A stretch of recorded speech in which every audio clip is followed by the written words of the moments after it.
बस आपके और मुक्ति के बीच में मैं ही हूँ। और ठंड हो रही है, मैं समझ रहा हूँ, स्थिति जान रहा हूँ, और ठंड के कारण यहाँ भी ओस खूब गिर रही है, तो उसका प्रभाव भी देख रहा हूँ। बस जी, वैसे भी कोरोना काल ने 3 साल हंसने नहीं दिया जी, बहुत बुरी स्थिति रही। सबसे पहले कहा गया वर्क फ्रॉम होम, बताओ हम कैसे करें। तो मैंने वर्क फ्रॉम होम के तहत घर पर ही कविता सुनाई, ना कोई हंसा, ना किसी ने ताली बजाई, और ना ही कोई पेमेंट जेब में आई। कई कष्ट एक साथ थे जी। फिर मैंने अपनी दूसरी जेब से पैसे निकाल के खुद को पेमेंट दी। इस तरह वर्क फ्रॉम होम की औपचारिकता पूरी की। बहुत अच्छे। अच्छा, मेरी इस कविता का असर पूरे विश्व पे पड़ा। आप देख लो, रूस और यूक्रेन के युद्ध में अमेरिका और यूरोप वर्क फ्रॉम होम ही कर रहे हैं। बिल्कुल। अच्छा, एक समस्या वो लॉकडाउन की बड़ी भयंकर समस्या थी। 3 महीने पहले, 3 महीने बाद में, वो सबसे बुरा समय था। कारण ये था कि साहब आप बाहर कहीं जा नहीं सकते, सब कुछ बंद। पत्नी मेरा चेहरा देखे, मैं पत्नी का। इससे बुरा समय हो नहीं सकता। सच में क्या स्थिति थी? कपड़ों की स्थिति ये थी कि कपड़े बेचारे लटके लटके लटक गए थे। लटके लटके लटक गए। अच्छा, अलमारी में रखे हुए कपड़े ये सोच रहे थे मालिक है भी या निमट लिया।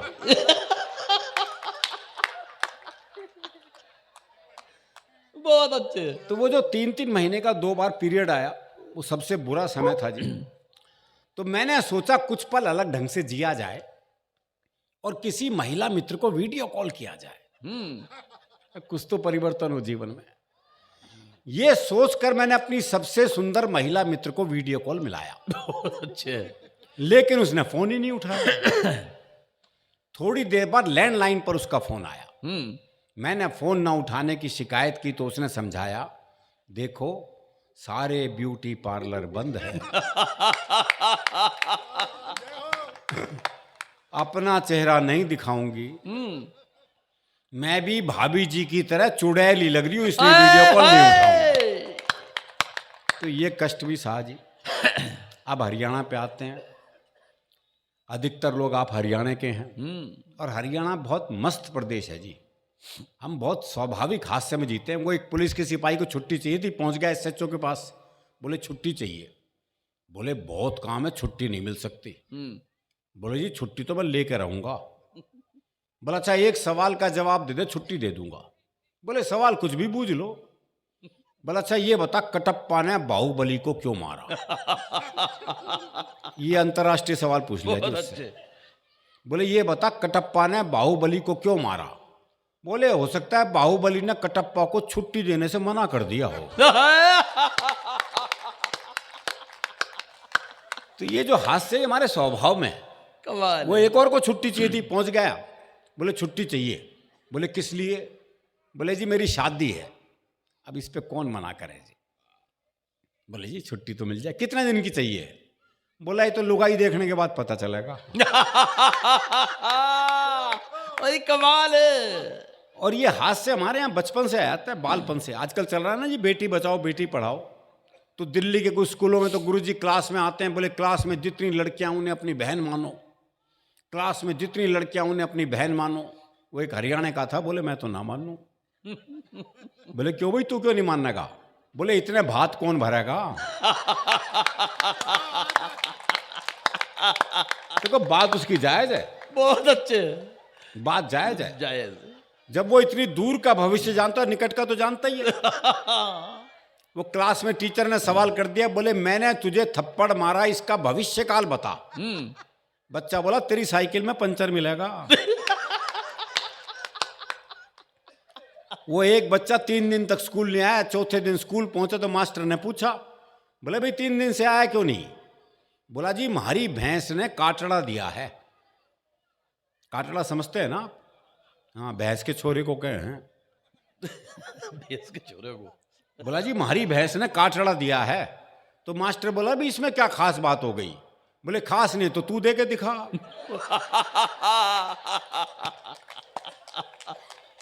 वो क्लास में टीचर ने सवाल कर दिया, बोले मान लो तुम्हारे पास 10 लड्डू हैं। बोले कैसे मान लो जब है ही नहीं।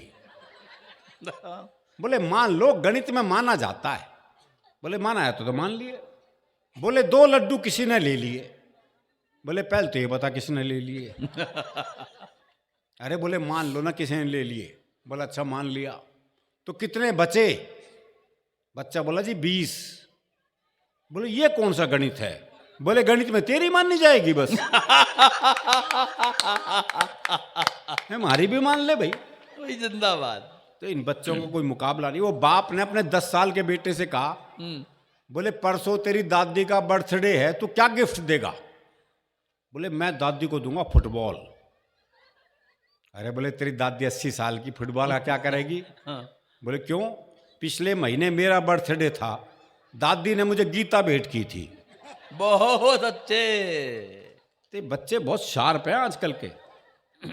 तो इनको बच्चों को दरअसल हास्य जो है हमारे यहाँ स्वभाव में है, क्योंकि जो मन में है वो जबान पे है। आपको बताऊं, हरियाणा का आदमी आर्टिफिशियल जिंदगी जी नहीं सकता, क्योंकि दोहरी जिंदगी जी नहीं सकता। वो एक मुकदमा चल रहा था तो एक ताई गवाही के लिए आई। अच्छा, दोनों वकील उसी के गांव के। तो पहले वकील ने पूछ लिया, बोले ताई मुझे जाना है। खूब जानू हूं, गुलाब सिंह का छोरा है तू। 1 नंबर का झूठा, तेरी लुगाई तक तुझे छोड़ के चली गई थी। बेचारा वकील सन्न रह गया जी। उसने दूसरे वकील की तरफ इशारा कर दिया, और ताई से जाना है। अच्छी तरह जानू हूं, करनैल काने का छोरा है यो, 1 नंबर का याश। तेरी लुगाई से भी इसका चक्कर था। भाई साहब, जज ने कोर्ट स्थगित की, अपने चैम्बर में गया, दोनों वकील बुलाए। बोले खबरदार ताई से मेरे बारे में कुछ पूछ लिया तो इतना साफ मामला है। बहुत अच्छे। और ये साफ मामला रहना भी चाहिए जी। कहते हैं डर के आगे जीत है। हमारे यहां तो डर के आगे भी हास्य रसी है। वो एक चौधरी रात को सुनसान जंगल से जा रहा था। सामने से एक 41 साल की महिला, सफेद साड़ी पहने, बाल बिखराए, हाथ में दीप जलाए, कहीं दीप जले कहीं दिल टाइप गाना गाती आ रही थी। पास आके बोली मैं चुड़ैल हूं। तो चौधरी बोला फिर चिपटती क्यों ना? बताओ, ऐसे का चुड़ैल भी क्या कर लेगी? बहुत अच्छे। आज बहुत से लोगों ने बताया वृद्धाश्रम की समस्या। हरियाणा में ये समस्या नहीं है। हरियाणा में अगर बूढ़े को पता लग जाए कि बेटा मुझे वृद्धाश्रम में छोड़ के आने वाला है, तो बाप खुद बेटे को अनाथालय छोड़ गया है। बोले जमा कर लो, इसने मेरा ना आयो। वही बहुत अच्छे। तो हमारी संस्कृति थोड़ी अलग है। दरअसल बहुत मस्ती में जीने वाले लोग हैं जी। वो अभी कुछ दिन पहले ही घटना है। मैं दिल्ली में अपनी कार से जा रहा था, एक रेड लाइट पे खड़ा था। वो बत्ती कब हरी हो गई मुझे ध्यान नहीं रहा। कुछ सोच रहा हूँ ऐसा कभी आपके साथ भी हुआ हो। तो एक मोटरसाइकिल आई घूम घाम के मेरे पास। मेरे कार का शीशा खटखटाया, मैंने शीशा नीचे किया। बोला इससे ज्यादा हरी नहीं होगी वो।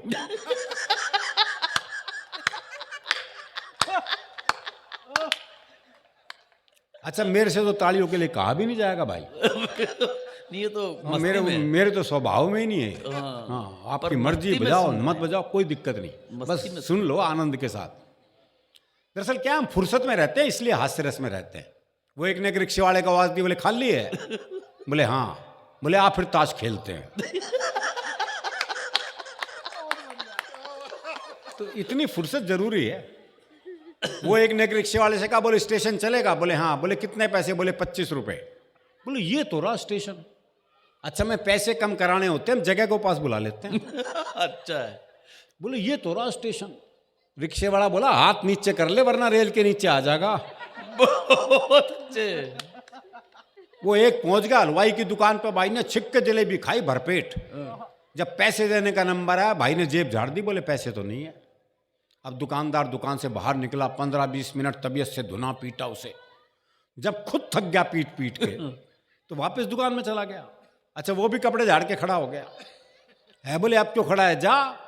बोले इसी भाव 1 किलो और दे दे। इसी भाव में। तो ये मस्ती अपने भीतर रखिएगा साहब। आप हंसेंगे तो धरती आपकी है, यह आसमान आपका है। अगर रोने बैठ गई तो किसी मिल में वो रुमाल आज तक नहीं बना जो रोते हुए आदमी के आंसू अरे पहुंच वाह वाह वाह। गए। और हंसी संवाद से निकलती है। ऐसी महफिलें होनी बहुत जरूरी हैं बजरंगी जी। ये महफिलें जब हम आपस में मिलते तभी हास्य पैदा होता है। वो एक बुजुर्ग महिला बस में चढ़ी तो किसी ने सीट नहीं दी उसे, तो ड्राइवर को दया आ गई, उसने बोनट पे बिठा लिया। थोड़ी देर बाद 30-35 साल की सुंदर सी महिला चढ़ी तो सारे सीट देने को तैयार और वो महिला बैठने को तैयार नहीं। तो बुढ़िया बोनट पे से बैठी बैठी बोली, अरे बोले बैठ जा, कुछ साल बाद बोनट पे ही बैठना पड़ेगा। तो ये संवाद बहुत जरूरी है। प्रेम की बात चल रही थी। सोनल ने क्या बढ़िया प्रेम का गीत सुनाया आपको, क्या मुक्तक सुनाए। देवर भाभी में संवाद भी अच्छा हुआ। देवर भाभी, हाँ, संवाद ही था वो, देवर भाभी वाला ही संवाद था। प्रेम का मामला मैं बता ही था, हमारे यहाँ तो दूसरा ही होता है। वो एक मेले में दो बचपन के दोस्त मिले, दोनों बौखलाए हुए। बोले भाई कैसे बौखला रहा है? बोले यार मेरी लुगाई खो गई, उसे ढूंढ रहा हूँ। और बोले तू? बोले यार मेरी भी खो गई, मैं भी ढूंढ रहा हूँ। बोले तेरी लुगाई कैसी थी? बोले यार 5 फुट 4 इंच उसका कद, इकहरा बदन, गोरा रंग, गुलाब जैसे होंठ, बहुत ही सुंदर थी। तेरी कैसी थी? है बोला मेरी न छोड़ यार, तेरी ढूंढते हैं।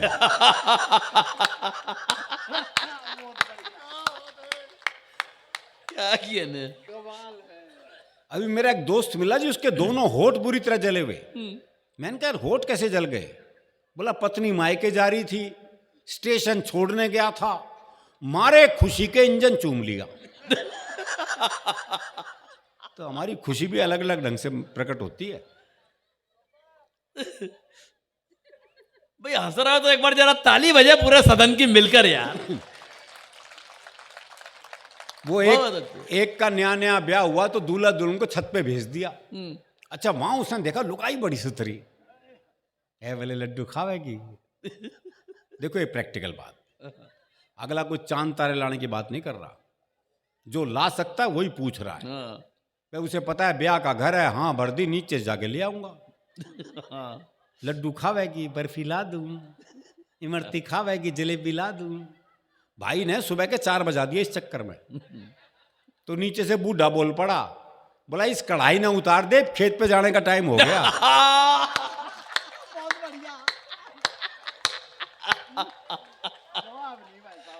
और संबंध विच्छेद के लिए भी बड़ी बड़ी बात नहीं चाहिए, बहुत सामान्य बात पे हो जाता है। वो प्रेमी ने प्रेमिका को जैसी सीने से लगाया तो प्रेमिका बोली तेरा दिल बड़ा कुरकुरा है। अरे बोले दिल कुरकुरा कौन है, तेने बीड़ी का बंडल तोड़ दिया।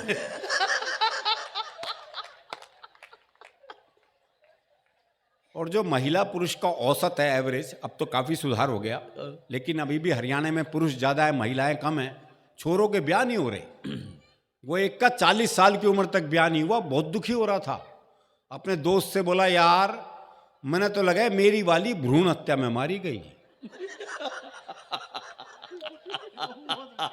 सर दीपक जी ये तकलीफ है हमारी। क्या बारीक बात है। और ये तकलीफ तब और बढ़ जाती है जब ओलंपिक हो, पैरा ओलंपिक हो, कॉमनवेल्थ गेम हो या एशियाड हो, जब हरियाणा की छोरियां पदक लेके आती हैं तो ये तकलीफ और बढ़ जाती है। वाह वाह वाह।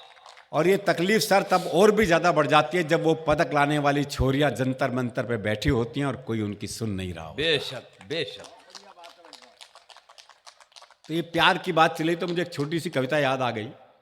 मैंने सोचा पुराने जमाने को वापस लाया जाए और इस बार प्रेम पत्र थ्रू कबूतर भिजवाया जाए। थ्रू कबूतर। मैंने कबूतर के पंजे में चिट्ठी अटकाई और उसे बात समझाई, देखो भाई ये तो याद नहीं ये कौन से प्यार की कौन सी चिट्ठी है। कहां तक याद रखे भाई? सही बात है भाई, ये तो याद नहीं है कौन से प्यार की कौन सी चिट्ठी है, पर तुम ऐसा करना यहां से 5 गली छोड़ के 6ठी गली में जाना और वहां जो गुलाबी छत वाली गुलाबी सी लड़की है ना नीलू, उसकी मम्मी को ये चिट्ठी दे आना। कबूतर बोला हे आदिकालीन युग के देवदास, इस युग में भी चिट्ठियों से आस। अब मैं ऐसी फालतू उड़ान नहीं भरता हूं, मैं खुद अपनी कबूतरी को व्हाट्सएप करता हूं। तो वो जमाने चले गए, पहले आदमी 5-5 पेज का प्रेम पत्र लिखता था, कितनी मेहनत होती थी। ईश्वर जी आपने तो लिखे होंगे। हाँ, बाद में सिर्फ नाम ही बदलना होता था।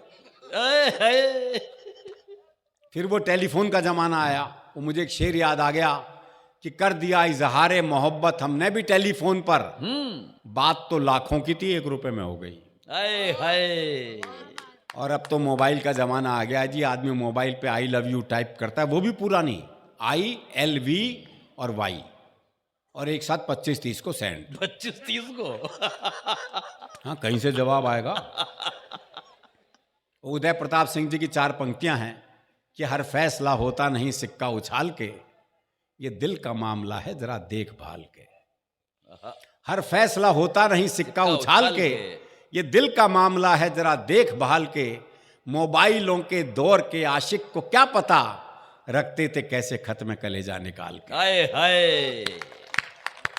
तो वो प्रेम अब रहा नहीं, लेकिन हरियाणा का प्रेम अब भी ऐसा ही है। हमारे यहाँ पशु पक्षियों तक का प्रेम ऐसा है। हाँ। वो मेरा एक दोस्त है जी, उसने तोती पाली।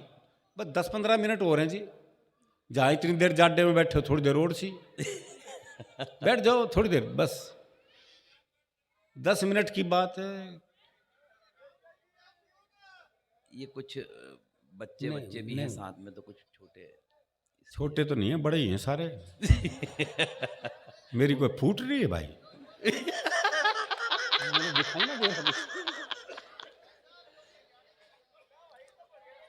हाँ, तो मैं बताओ क्या करूं, बताओ इससे ज्यादा मैं तो कह ही सकूं, पर ये तो सुनने को तैयार ही नहीं ना। हाँ, कहाँ था मैं, वो भूल जो गया। सुन रहे हैं एक बार वे ताली बजाएं अरे प्लीज। कोई नहीं, वो तो खुद में से बहुत अच्छे। आवश्यकताएं होती है, कोई दिक्कत नहीं। सब मौसम भी थोड़ा ठंडक लग रहा है। ठंडक के दिक्कत ये भी है सुबह उठकर रोटी पोनी है। बहुत काम है भाई, कोई मजाक थोड़ी है। तो मैं बता रहा था जी, हमारे यहाँ का प्रेम अब भी वैसा ही है, पशु पक्षियों तक का प्रेम ऐसा। मेरा एक दोस्त है जिसने तोती पाली। दुनिया तोता पालते हो, तोती पाली। 3 दिन के लिए उसे कहीं बाहर जाना था। बोली यार क्या करूं, कौन दाना पानी देगा, बड़ा चिंतित हूं।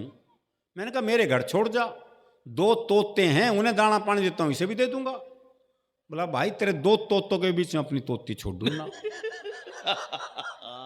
मैंने कहा नहीं यार, मेरे तोते बड़े धार्मिक हैं, तो खुद देख ले आके। अच्छा, उसने देखा बकायदा गीता के श्लोक पढ़ रहा, एक कुरान की आयतें पढ़ रहा। बोले बड़े धार्मिक है, खतरा नहीं है। उसने तोती छोड़ दी। जैसी तोती पिंजरे में गई तो एक तोते ने दूसरे को कोहनी मारी। अरे बोले पूजा पाठ बंद कर, दुआ कबूल हो गई। तो हमारे यहाँ तो पूजा पाठी भी क्या निकल आया, कोई भरोसा नहीं है जी। वाह वाह। क्योंकि हम कितने धार्मिक हैं ये हमें पता है। जब हम मंदिर जाते हैं, जूते ऐसी जगह उतारते हैं जहां से भगवान भी दिखते रहे और जूते भी। बहुत अच्छे। बल्कि जूतों का दिखना ज्यादा जरूरी है। हाँ। भगवान तो कल भी वहीं मिलेगा।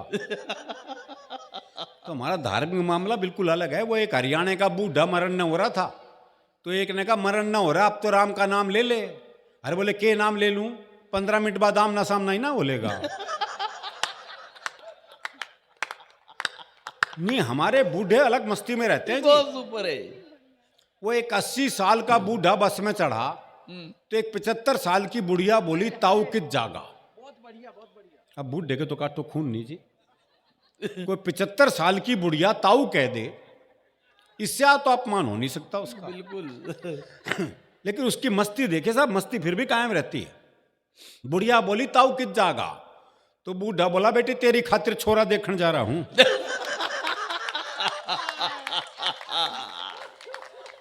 बहुत अच्छे। दरअसल क्या है, हरियाणा में काम वही कर सकता जो हरियाणा का हो। जैसे डॉक्टर है, कोई और प्रदेश का जाके वहां डॉक्टरी करने लग जाए, कर ही नहीं सकता, क्योंकि मरीज बीमारी ऐसी बताओगा। बोले डॉक्टर साहब काट में कुछ धुआं सा उठता है। में अब समझ ले डॉक्टर क्या बीमारी है भाई। और डॉक्टर भी कमाल है। वो डॉक्टर एक मरीज का चेकअप कर रहा था, देखा उसकी दोनों टांगे नीली पड़ गई। बोले ओहो जहर चढ़ रहा है भाई, टांगे काटनी पड़ेंगी। दोनों टांगे काटी गई, नकली टांग लगवाई गई। देखा कुछ देर वहां नकली टांग भी नीली पड़ गई। बोले ओहो तुम्हारी तो जीन्स ही रंग छोड़ती है।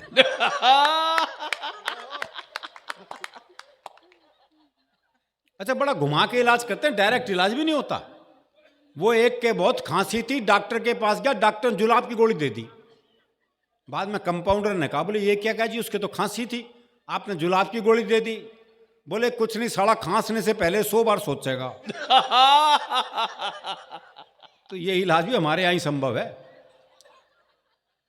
वो एक का मुकदमा चल रहा था तो भाई ने अपना वकील नहीं किया, बोले अपनी वकालत खुद ही करूंगा।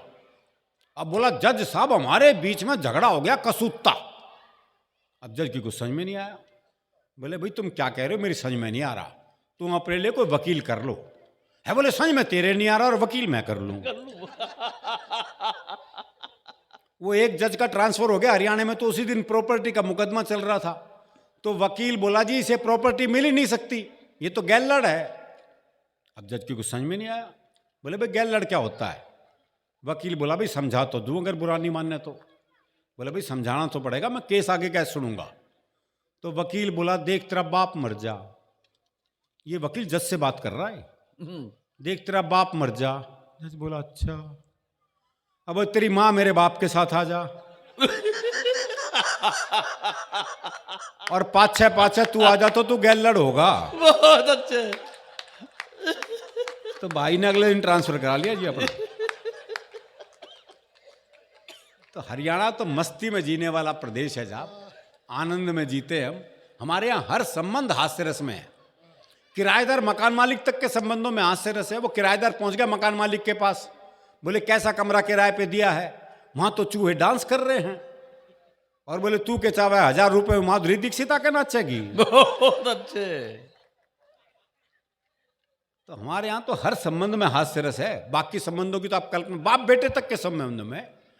वो एक बेटा रात को 9 से 12 पिक्चर देखने जा रहा था, तो बाप ने कहा अगर जागता हुआ हूं तो दरवाजा खोल दूंगा, लेकिन अगर सोते को जगा दिया तो फिर नहीं खोल लूंगा। अब वो रात को 1 बजे लड़का वापिस आया, तो बोले कैसे पता लगा बापू सो हुआ है जाग गए है।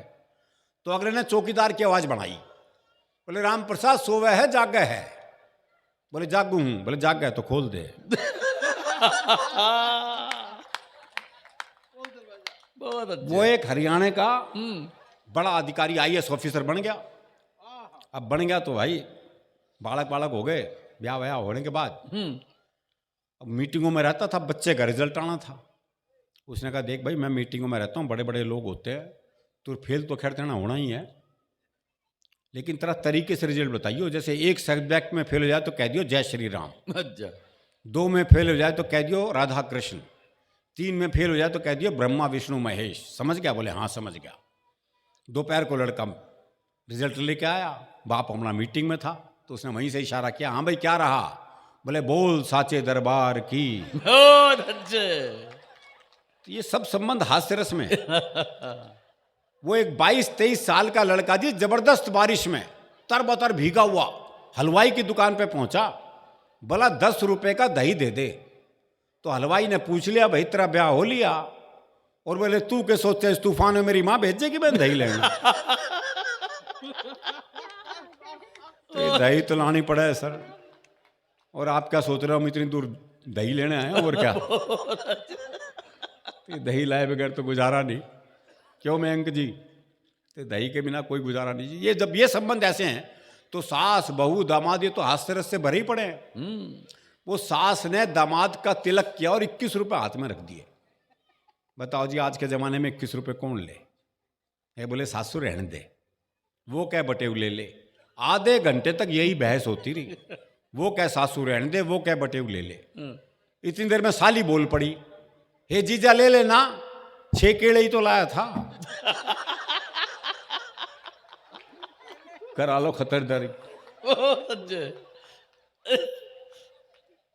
वो बहू जो है पियर पहुंची, मायके गई तो माँ ने पूछा, बोले बेटी दामादो खाने में क्या पसंद है? बोले जी बथुआ बहुत पसंद है। अब जब दामाद बहू को लेने पहुंचा तो बथुए का साग, बथुए की भुजी, बथुए का रायता, बथुए की रोटी, बथुए का पराठा, और तो और सलाद में ही बथुआ। अगला 2 मिनट तो थाली देखता रहा, फिर बोला सासू इस अच्छा मैंने बथुए खेत में छोड़ आती। हाँ चरता रहता वहीं बैठा बैठा। वही कमाल है। वो एक दामाद पहुंचा ससुराल पति को लेने, तो सास का जी नहीं कर रहा था भेजने का। तो उसने कहा अगले हफ्ते आइए। वो अगले हफ्ते आया। सास बोली बे जी नहीं भरा, अगले हफ्ते आइए। वो फिर अगले हफ्ते आया। सास बोली तू तो हर हफ्ते आ जा है, हम अभी नहीं भेजेंगे, 15 दिन के बाद भेजेंगे। बोला जी मैं अभी आ जाके थक गया, मैं 15 दिन यहीं रुकूंगा। अच्छा। हाँ साथ ही लेके जाऊंगा। वो सास घबरा गई, बोले दामाद रुकेगा तो खातिरदारी करनी पड़ेगी। बोले जी आप रुकोगे तो लोग क्या कहेंगे? बोले क्यों? थारी छोरी हमारे यहाँ 6 महीने रुकी है, लोगों ने क्या कही? हाँ?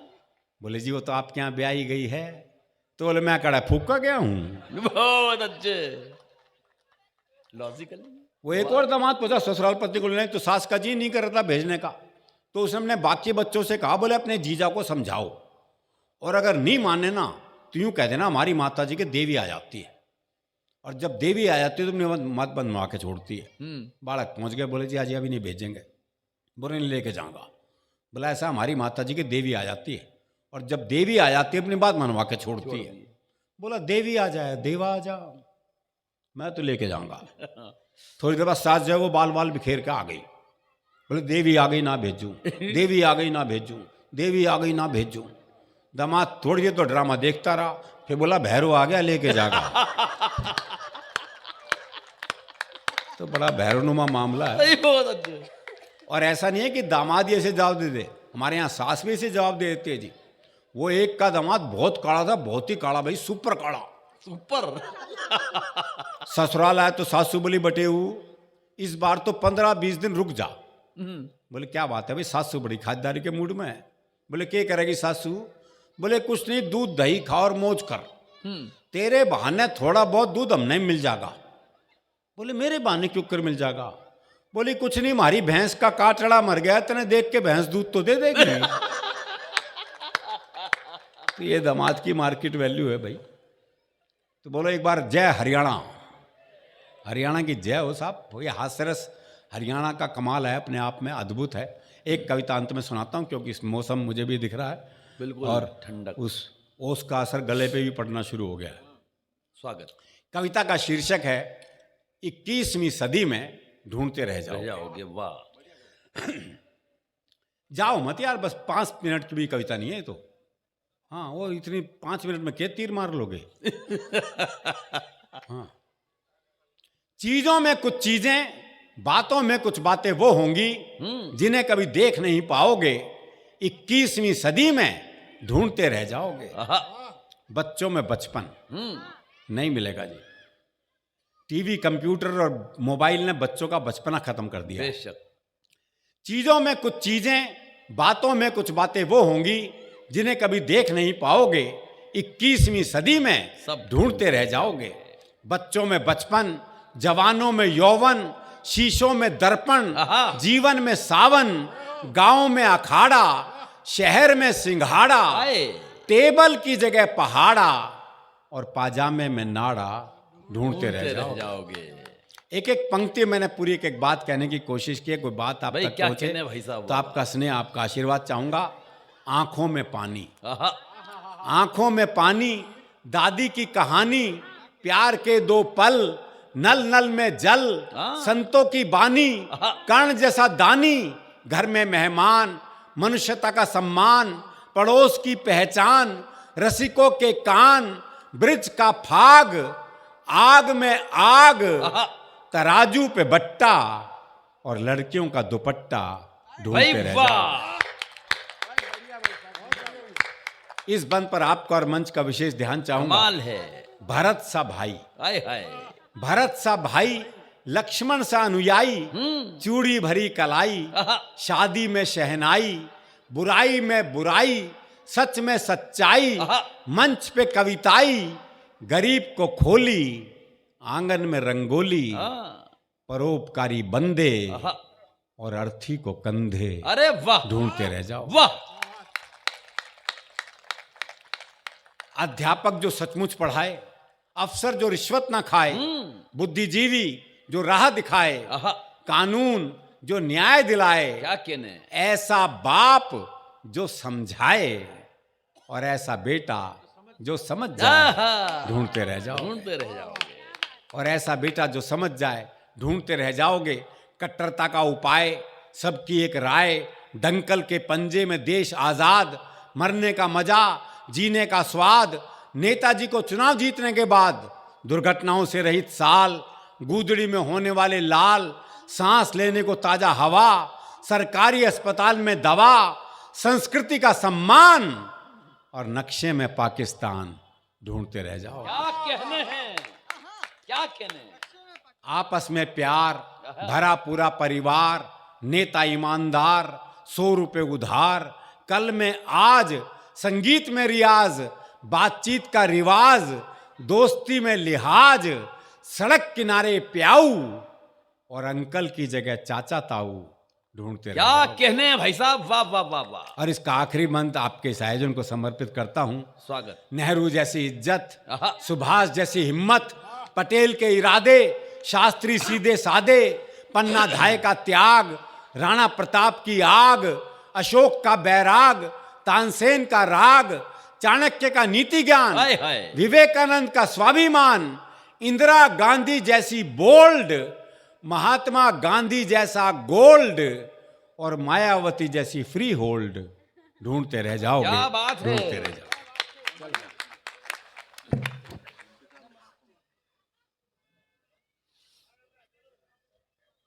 और आज के इस कवि सम्मेलन की अंतिम 4 पंक्तियां